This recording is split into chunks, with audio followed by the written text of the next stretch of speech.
عارفين مين القديس اللي ظهر لواحد ليه عنده فلوس في بولاق؟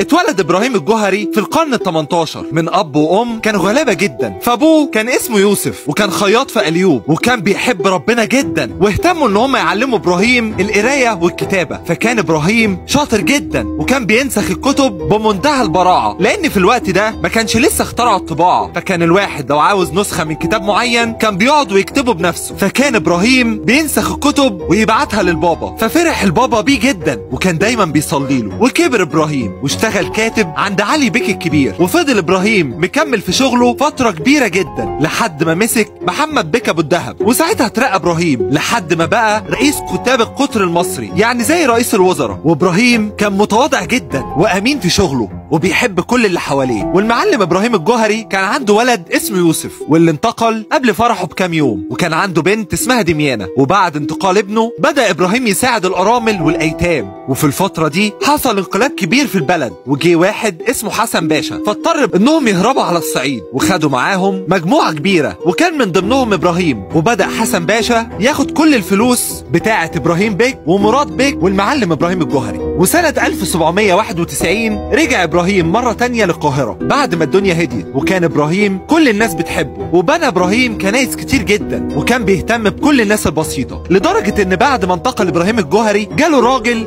بسيط جدا من اللي كان متعودين ان هم يروحوا له علشان يساعدهم، ولما لقى ان ابراهيم انتقل حزن جدا وقعد يعيط، وساعتها نام. فظهر له ابراهيم الجوهري وقال له روح، انا ليا فلوس عند واحد في بولاق، روح وقول له المعلم ابراهيم الجوهري بيسلم عليك، اديني المبلغ اللي انا شايله عندك. وساعتها اختفى ابراهيم وظهر للراجل اللي ليه عنده فلوس في بولاق وكلمه عن الراجل البسيط، وفعلا اتقابل الاتنين واكرموا الراجل جدا واداله الفلوس. والمعلم ابراهيم الجوهري هو شفيع المديونين.